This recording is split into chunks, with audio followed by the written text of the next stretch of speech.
அனைத்து இந்திய அண்ணா திராவிட முன்னேற்ற கழக தலைமையிலே அமைக்கப்பட்டுள்ள தேசிய ஜனநாயக கூட்டணியுடைய கட்சிகள் ஏற்கனவே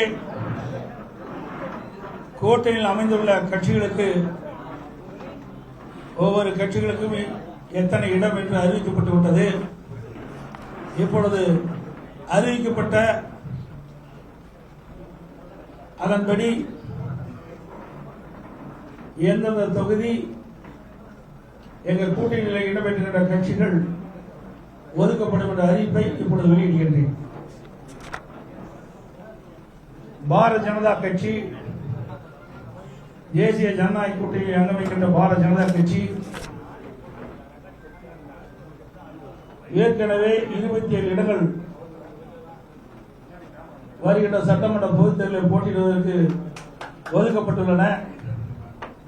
அதில் 27 தொகுதிகளுடைய பின்வருமாறு: 1 மயிலாப்பூர், 2வது தளி, 3வது மொடக்குறிச்சி, 4வது உதகமண்டலம், 5வது அமனாசி, 6வது திருப்பூர் தெற்கு, 7வது கோயம்புத்தூர் வடக்கு, 8வது கந்தர்வக்கோட்டை, 9வது புதுக்கோட்டை, 10வது திருப்பத்தூர், 11வது மதுரை தெற்கு, 12வது சாத்தூர், 13வது திருச்செந்தூர், 14வது வாசுதேவநல்லூர், 15வது ராதாபுரம், 16வது நாகர்கோவில், 17வது விளவன்கோடு, 18 ஆவடி, 19வது திருவண்ணாமலை, 20வது தஞ்சாவூர், 21வது திருவாரூர், 22வது அறந்தாங்கி, 23வது மானாமதுரை, 24வது ராமநாதபுரம், 25வது குளச்சல், 26வது பத்மநாதபுரம், 27வது ராசிபுரம் தனி. இந்த 27 சட்டமன்ற தொகுதியிலும் பாரதிய ஜனதா கட்சி போட்டியிடும்.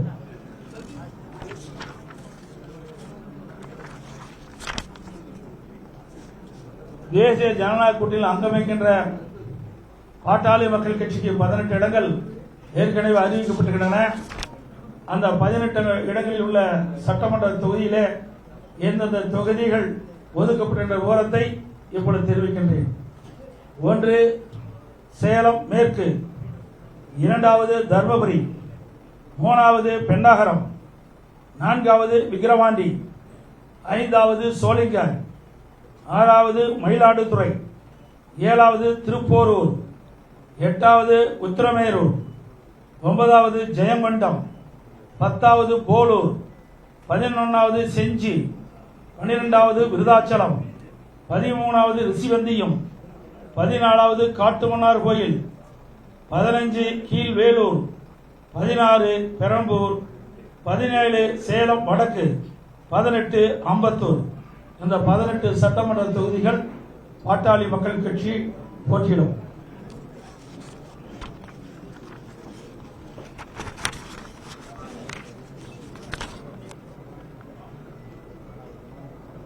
அம்மா மக்கள் முன்னேற்ற கழக கட்சிக்கு ஏற்கனவே 11 சட்டமன்ற தொகுதிகள் அறிவிக்கப்பட்டுள்ளன. அந்த 11 சட்டமன்ற தொகுதியில் எந்தெந்த தொகுதிகள் அந்த கட்சிக்கு வழங்கப்பட்டுகின்ற விவரத்தை தெரிவிக்கின்றேன். 1 பெரியகுளம், 2வது மன்னார்குடி, 3வது திருவையாறு, 4வது காரைக்குடி, 5வது திருப்பத்தூர் மாவட்டம், 6வது நாங்குநேரி, 7வது ஒட்டப்பிடாரம், 8வது திருச்சிராப்பள்ளி மேற்கு, 9வது சைதாப்பேட்டை, 10வது பூந்தமல்லி, 11வது மடத்துக்குளம். இந்த 11 சட்டமன்ற தொகுதியிலும் அம்மா மக்கள் முன்னேற்ற கழகம் போட்டியிடும்.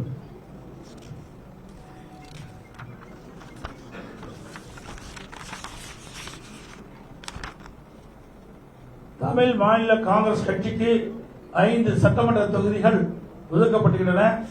அந்த தொகுதியினுடைய விவரங்கள்: 1 ஒட்டஞ்சத்திரம், 2 ஈரோடு மேற்கு, 3வது ராணிப்பேட்டை, 4வது கிள்ளியூர், 5வது கும்பகோணம். இந்த 5 சட்டமன்ற தொகுதியில் தமிழ் மாநில காங்கிரஸ் கட்சி போட்டியிடும்.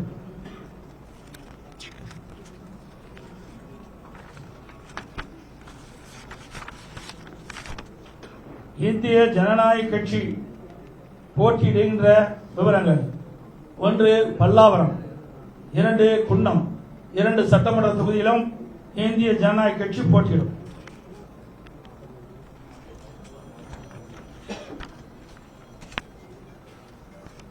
தமிழக மக்கள் முன்னேற்ற கழகத்திற்கு ஒரு இடம் ஒதுக்கப்பட்டிருந்தன. அதனுடைய விவரம்: விருதுநகர் மாவட்டம் ராஜபாளையம் சட்டமன்ற தொகுதி ஒதுக்கப்பட்டிருந்தது.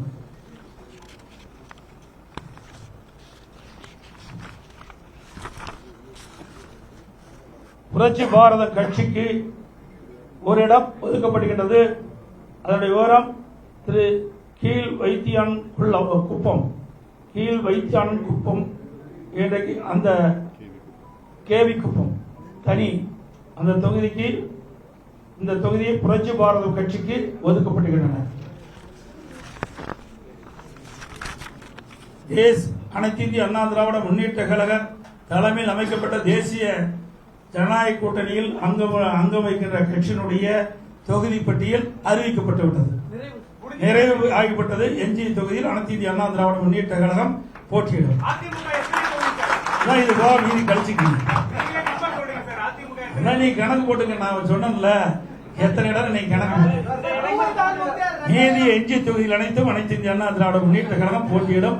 விரைவில் எங்களுடைய போட்டியிடும் தொகுதிகள் அறிவிக்கப்படும்.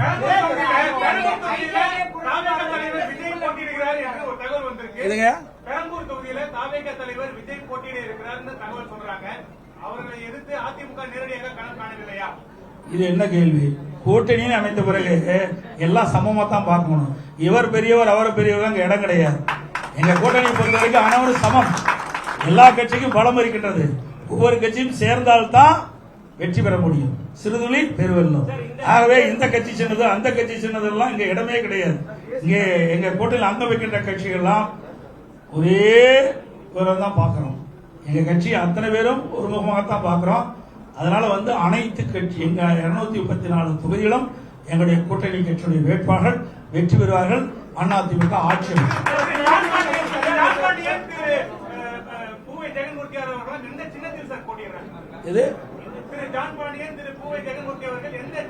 அதெல்லாம் விருப்பம். எங்களெல்லாம் திமுக மாதிரி எல்லாம் கண்டிஷன் கிடையாது.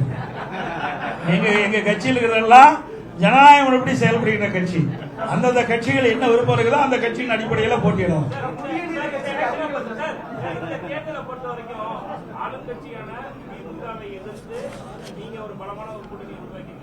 மற்றொரு புறம் தனித்து தாவேகா மற்றும் நாம் தமிழர் கலைஞராங்க.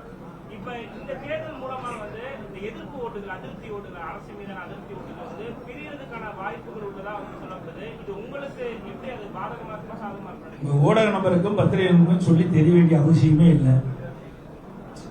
பிரதான கட்சி அதிமுக கட்சி. எங்க கூட்டணியில் அங்கம் வைக்கின்ற கட்சிகள்லாம் வாக்கு வங்கி உள்ள கட்சிகள். நாங்கள் எல்லாம் ஒன்றாக சேர்ந்திருக்கின்றோம். எதிர்ப்பு ஓட்டு எங்க கூட்டணியில் அங்கம் வைக்கின்ற கட்சிகள் போட்டியிடுகின்ற தொகுதிக்கு தான் கிடைக்கும். அதுல எந்த மாறுபட்ட கருத்து கிடையாது. ஏற்கனவே அனைத்து இந்திய அண்ணா திராவிட முன்னேற்ற கழக தலைமையில இங்க இருக்கிற கூட்டணிகள்லாம் அமைத்து போட்டிட்டு இருக்கிறோம். மக்கள் திராவிட முன்னேற்ற கழகத்தை அகற்ற வேண்டும் என்ற முடிவுக்கு வந்துட்டாங்க. மக்கள் கொதித்து போயிருக்கிறாங்க. அனைத்து இந்திய அண்ணா திராவிட முன்னேற்ற கழகம் கடந்த 5 ஆண்டுகளுமாக பிரதான எதிர்கட்சியானது சட்டமன்றத்திலே மக்களுடைய பிரச்சனையை எடுத்து வைத்து மக்களுக்காக வாதாடி இருக்குது. அதான் பார்க்கணும். மக்களுக்காக போராடுகின்ற கட்சி அதிமுக கட்சி. இந்த கூட்டணியில் அங்க வைக்கின்ற கட்சிகள் அனைத்தும் மக்களுக்காக போராடி கொண்டிருக்கின்றன. அவ்வப்போது எந்தெந்த இடத்துல மக்களுக்கு பிரச்சனை இருக்குதோ அந்தந்த இடத்துல எங்களுடைய கூட்டணி கட்சி தலைவர்கள் ஏற்கனவே அவர்கள் மக்களுக்காக சேவை செய்து கொண்டிருக்கிறாங்க. மக்களுடைய பிரச்சனையை தீர்ப்பதற்காக அரசுடைய கவனத்தில் கொண்டு வருவதற்காக போராட்டங்களும் ஆர்ப்பாட்டம் நடத்தி கொண்டிருக்கின்றனர். ஆக அப்படி இருக்கின்ற பொழுது எதிர்ப்பு எங்க கிடைக்கும்? மக்களுக்காக யார் குரல் கொடுக்கிறாங்களோ அவருக்கு தானே கிடைக்கும். வீட்டில் இருக்கிறவங்களுக்கு கிடைக்காது.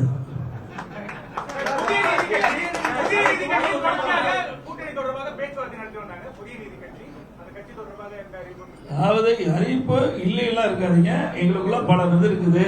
எங்களுக்குள்ள பேச்சுவார்த்தை இருக்குது. சில கட்சிகள் இருப்பாங்க, சில கட்சிகள் வைக்க மாட்டாங்க. போனதை கூட புதிய கட்சி எங்களோட வந்து இருந்து பணியாற்றினாங்க. அதனால வந்து நீங்க இந்த கட்சியில் சீட்டு இல்லை, அந்த சீட்டு கட்சியெல்லாம் நினைக்காதீங்க. எங்க கூட்டில் அங்க வைக்கின்ற கட்சிகள் அனைத்துமே ஒருமித்த கருத்தோடு இருக்கின்ற கட்சிகள்.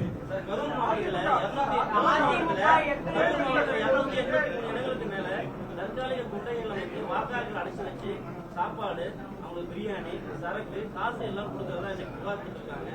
ஏற்கனவே கடந்த தேர்தல் இதே மாதிரி அட்டூழியம் பண்ணிருக்காங்க. கொளத்தூர் அண்ணா நகர் சட்டமன்ற தொகுதியில் வாக்காளருடைய கைபேசி எண்ணை வாங்கி கூகுள் பே மூலமா பணம் அனுப்புறதா சொல்றாங்க.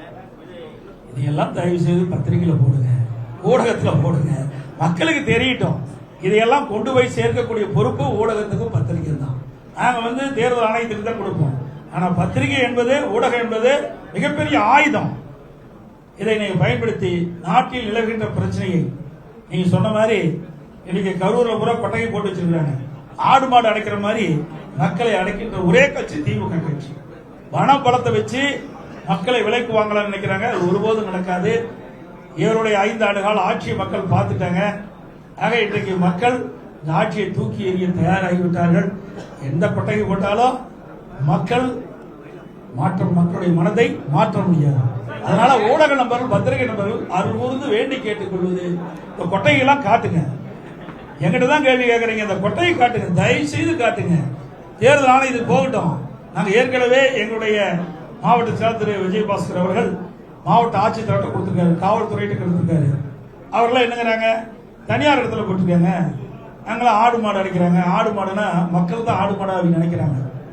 ஏன்னா ஆடு மாடா நினைக்கல, மக்களை ஆடு மாடா நினைக்கிற ஒரே கட்சி திமுக கட்சி தான். அதனால இந்த தேர்தலில் மக்கள் திராவிட முன்னேற்ற கழக தலைமையில் அமைக்கப்பட்ட கூட்டணிக்கும் தகுந்த பதிலடி கொடுப்பார் என்பதை தெரிவித்து, இந்த சட்டமன்ற தேர்தலை பொறுத்த வரைக்கும் எங்களுடைய கூட்டணிகள் வலிமையான கூட்டணி, வெற்றி கூட்டணி. எங்களுடைய கூட்டணியின் சார்பாக அறிவிக்கப்பட்ட 234 தொகுதியிலும் கடுமையாக பாடுபடுவோம். எங்களுடைய கூட்டணி கட்சி நிர்வாகிகள், தலைவர்கள், தொண்டர்கள் இரவென்று பகலென்று பாராமல் எறும்பை போல, தேனீக்கிளை போல சுறுசுறுப்பாக செயல்பட்டு மக்களை சந்தித்து, வாக்காளரை சந்தித்து, எங்களுக்கு அதிகமான வாக்குகள் எங்களுடைய வேட்பாளர் கிடைப்பதற்கான பிரச்சாரத்தை மேற்கொள்வார் என்பதை இந்த நேரத்தில் தெரிவித்து, 5 ஆண்டுகால அவல ஆட்சி நாட்டு மக்களுக்கு எடுத்துச் சொல்வார்கள். அதேபோல அனைத்து இந்திய அண்ணா திராவிட முன்னேற்ற கழகம் 2012-2020 வரை பல்வேறு திட்டங்களை தமிழகத்திலே செயல்படுத்துகின்றன. இந்த திட்டத்தின் மூலமாக இந்தியாவிலேயே தமிழ்நாடு முதன்மை மாநிலம் என்ற பெயர் பெற்றது அதிமுக ஆட்சியில். ஆனா திமுக ஆட்சியில கடன் வாங்குவதில் முதல் மாநிலம் என்ற பெயர் பெற்றது திமுக. இதெல்லாம் நாங்கள் மக்களிடத்தில் எடுத்துச் சொல்வோம். சட்ட ஒழுங்கு அடியோடு சீர்திருத்தப்பட்டது. பாலியல் கொடுமை நடக்காத நாளே இல்லை. அந்த அளவுக்கு ஒரு மோசமான நிலை தமிழகத்தில் நிலவிக் கொண்டிருக்கிறது. அதே போல மத்திய அரசிடம் வந்து பல்வேறு திட்டங்கள் தமிழகத்துக்கு வந்திருக்கிறது. மெட்ரோ ரயில் திட்டம் ஒரே நேரத்தில் 63 கோடி ரூபாய் அடிக்கல் நாட்டப்பட்டது. மத்திய உள்துறை அமைச்சர் மரியாதைக்குரிய அமித்ஷா அவர்கள் இங்கே வந்து அடிக்கல் நாட்டினார். அதோட பல சாலைகள், தேசிய நெடுஞ்சாலைகள் அமைக்கப்பட்டுள்ளன. அதேபோல விமான போக்குவரத்துக்காக இன்றைக்கு அதனுடைய கட்டமைப்பெல்லாம் விரிவுபடுத்தப்படுகிறது.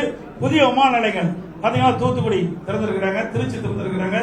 என்ன பல விமான நிலையங்கள் நிலம் எடுத்து கொடுத்திருந்தா வேகமா செஞ்சிருப்பாங்க. அதே ரயில்வே பாதைகளுக்கு இந்த அரசு மெத்தன போக்கின் காரணமாக முறையாக நிலம் எடுத்து கொடுக்காத காரணத்தினால் அவர் ஒதுக்கப்பட்ட நிதியோட முழுமையாக செயல்பட முடியாத ஒரு அவலநிலை இருக்கிறது.